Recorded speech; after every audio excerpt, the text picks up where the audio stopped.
Hi everyone, welcome to this video. Today I will start with number theory. With this increasing curve we will start first with a basic introduction, then we will move on up to the most depth part of number theory. This series will be a very long one, so don't be fast yourself. Be patient. We will. This will be a very long one, and today we will start with well ordering principle. Then we will do PMI, that is principle of mathematical induction. We will do both principle of mathematical induction. There are two principles. Many don't know about the two principles. They know the basic one only. There is another principle called the strong form of PMI. Then we will do the division algorithm, and then we will do the Bejout's theorem. This number theory, this series will get the best content of number theory from anywhere. According to me, I have not seen such content before. No problem. Let's start. We will start with well ordering principle and PMI in our first slide. First slide here. Here is the well ordering principle. It states if there is a set S, this is a set S. Let's say it has some elements. It has some elements. Set theory, we must have a good knowledge of about that. A basic set theory, it is a well-defined collection of elements like that, and it has some elements. Means it is not empty set. This is the thing we told. It is not empty. Means it is not equals to 5. This is a very important and crucial condition for well-ordering principle. And non-negative integers also given, means these elements, if there are n such that something, then n belongs to an integer. We can write this like this. N belongs to not integer, sorry, n belongs to whole number, non-negative integer, right? We can write it as whole number. Has the smallest element. You may read it and first think it's a very obvious form, and yeah, it's a very obvious statement. Any set of numbers will have a smallest element only, if it is not imaginary, by the way. And it has the smallest element, so this is the well ordering principle. Means this is such a principle which does not need any proof. Principle does not need proofs generally. Means in a set of non-negative integers, A has to belong to a set that such that A is less than S for any less than equals to S. This equals to sign is a very important point here. For any S in S, means this small s is an element of capital S, and A must be less than equals to S. Since A is the smallest element, so A must be less than equals to S. Equals to, since if it is a single term set, means there is only one element, then A is only the smallest element. So another element S does not exist, so A must be equals to A. So greater than, so less than equals to, that equals to as a important scenario here. Now, principle of mathematical induction is a logical consequence of the well ordering principle. Principle of mathematical induction, the basic form many of us know. It's nothing but if we prove something is true for 1,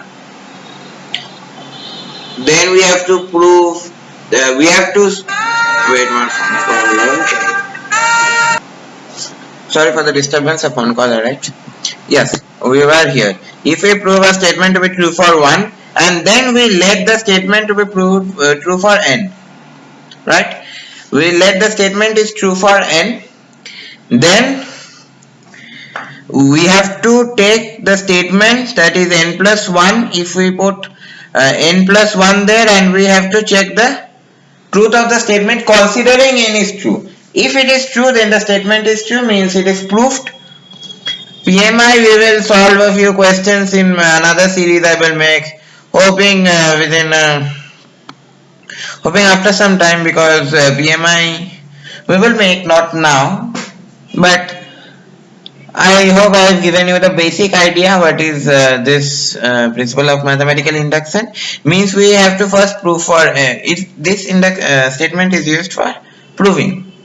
Means if we first prove it that it is true for 1, then we have to say that yes, this is, we have to let that it is true for n. Then we have to write the statement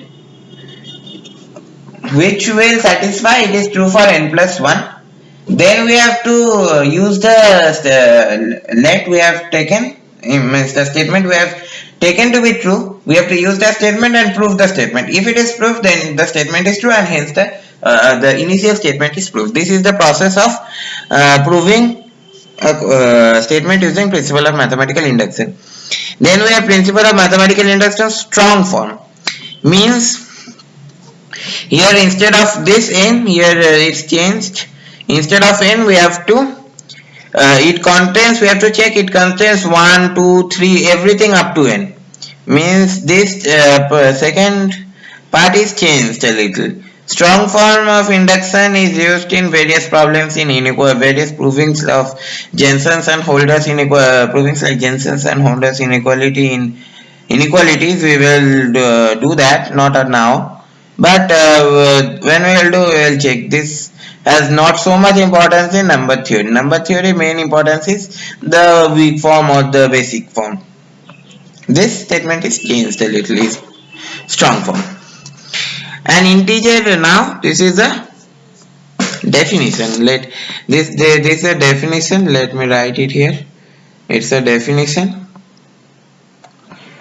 Now an integer b is said to be divisible by a non-zero integer a if there is an integer x such that b is equal to ax, and we write it as this type: a is a factor of b.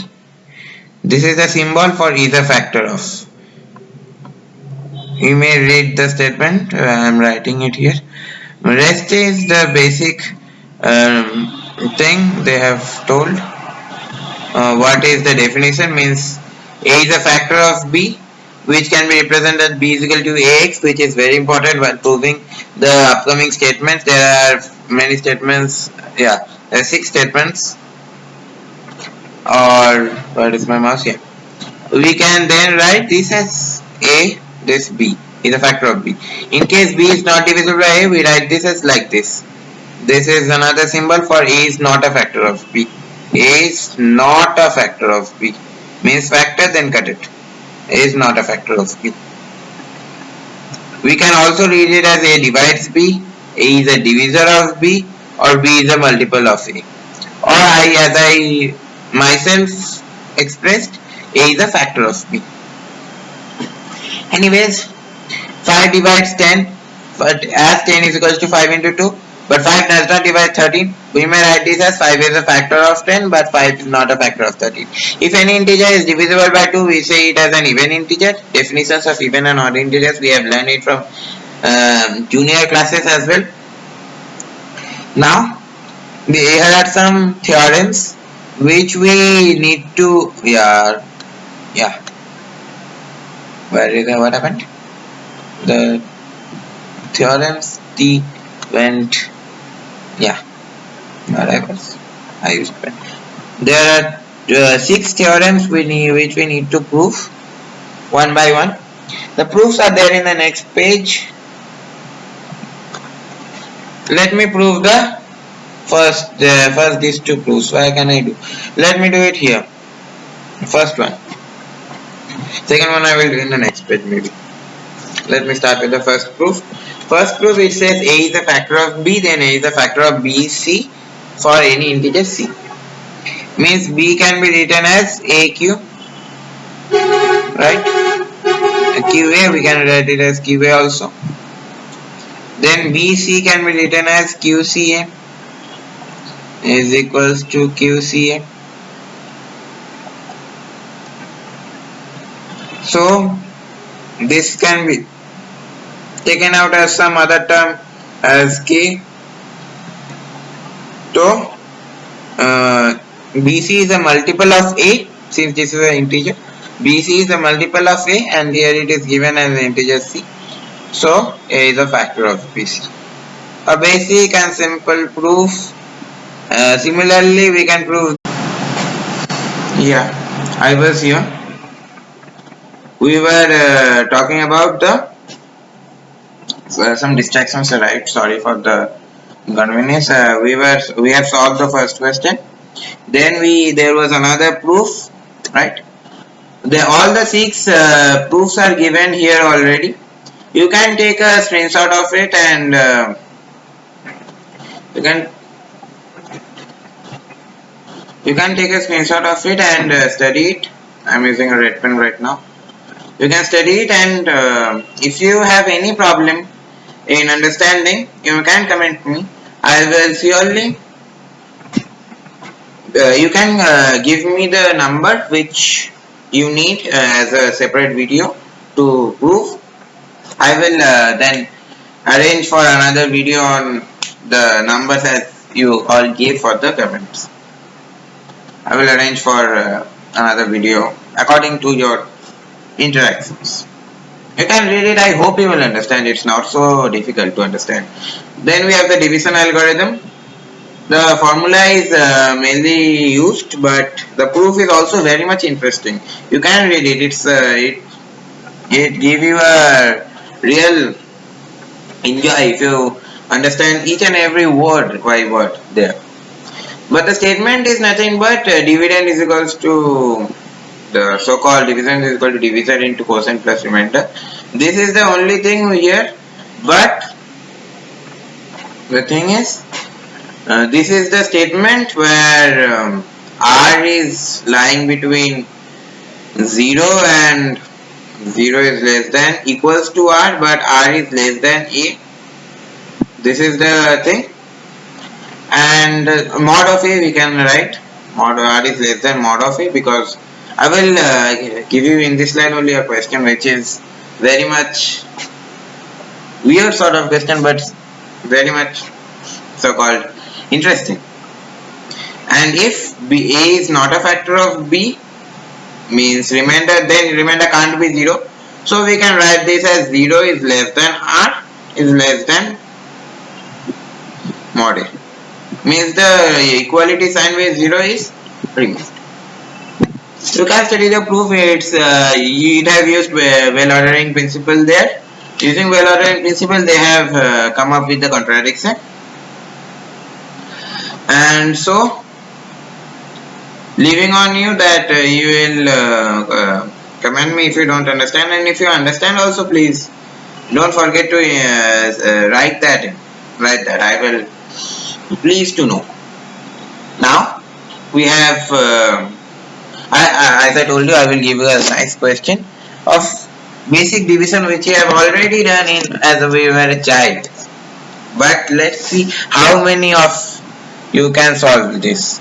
If we divide minus 5 divided by minus 16, let's say, what will be the remainder and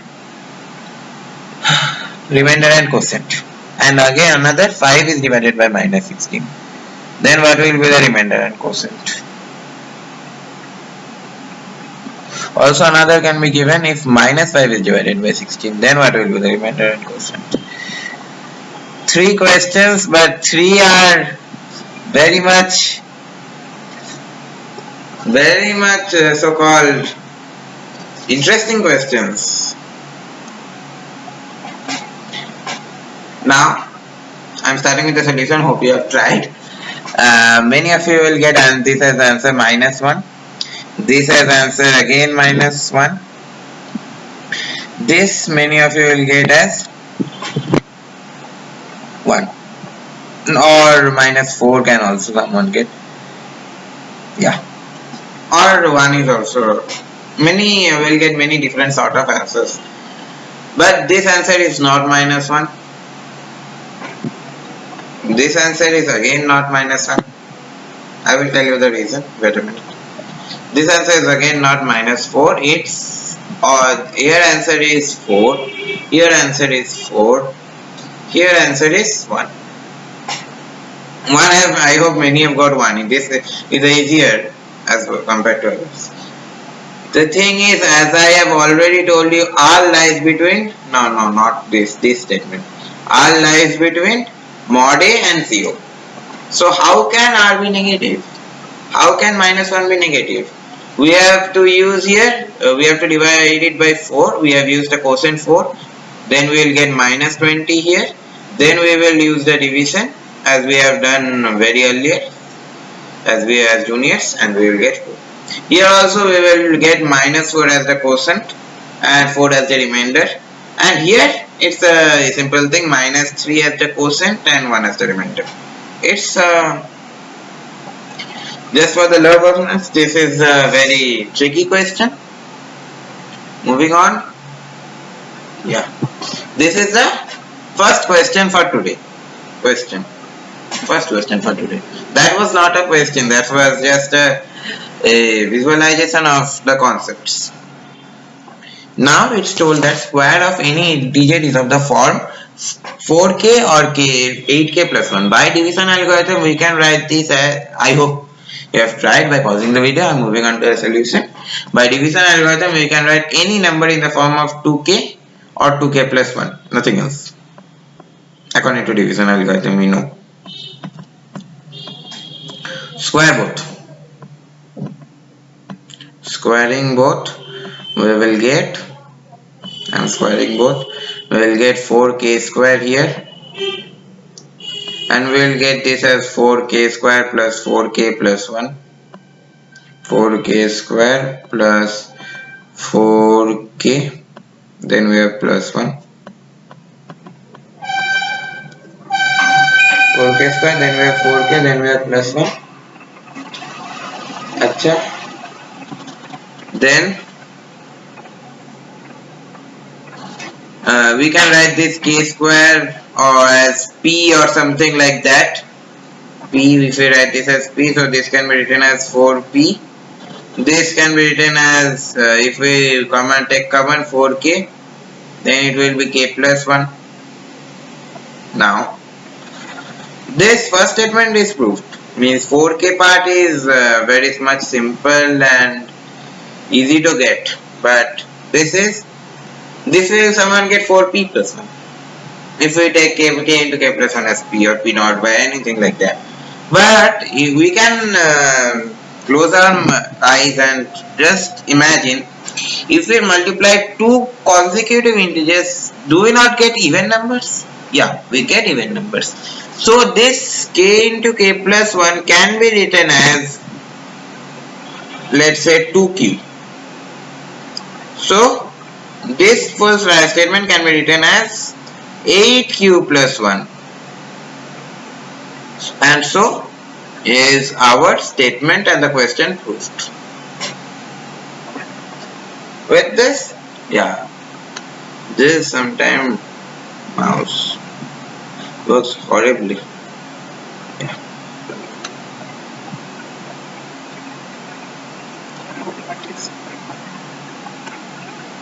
Next, another question is in front of us. All integers, we have to find all integers n such that n square plus 1 is divisible by n plus 1. We have to use the first 6 properties. I will show you the 6 properties again.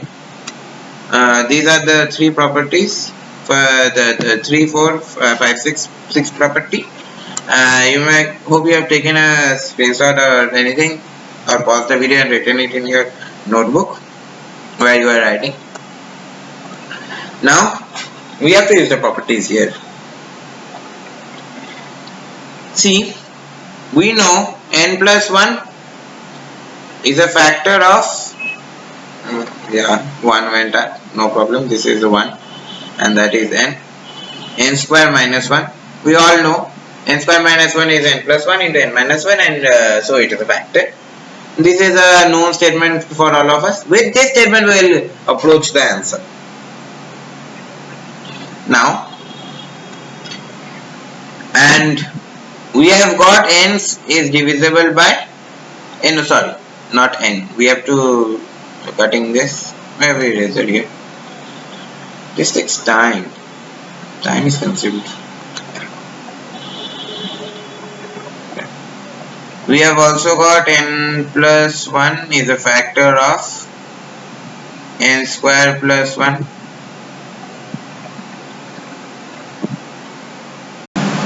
This is what we need to find out the value of n. This is what given in the question.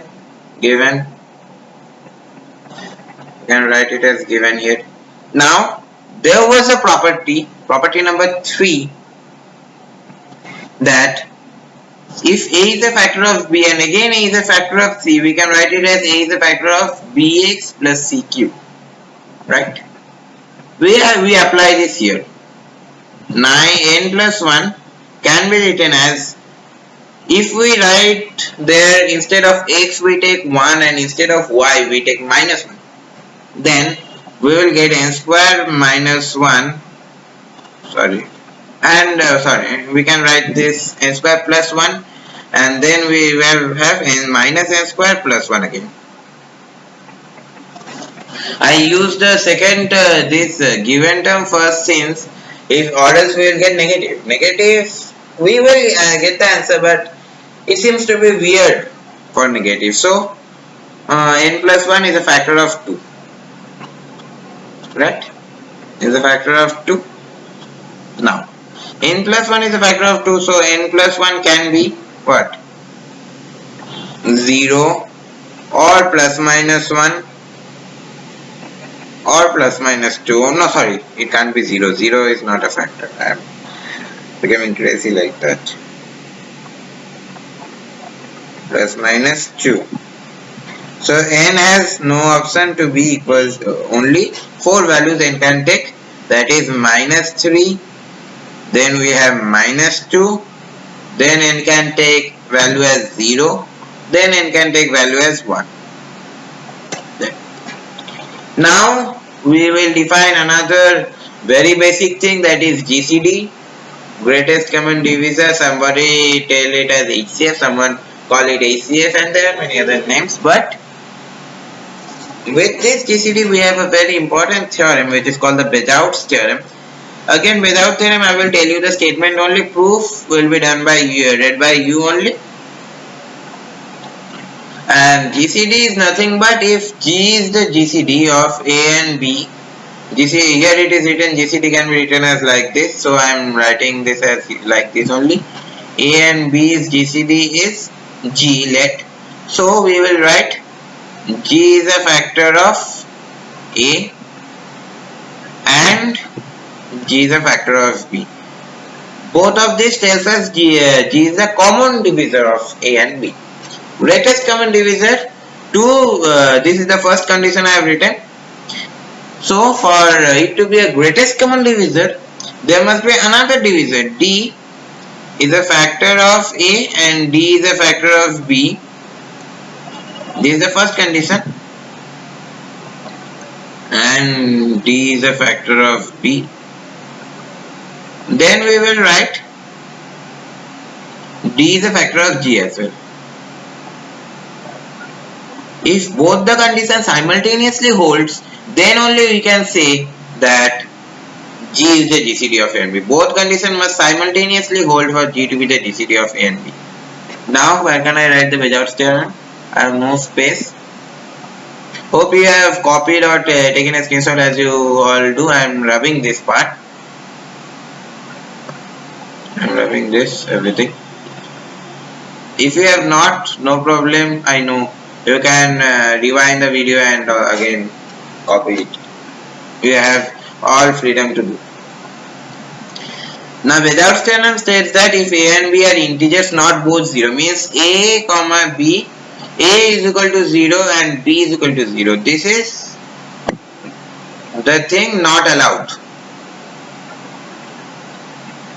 in Bezout's theorem.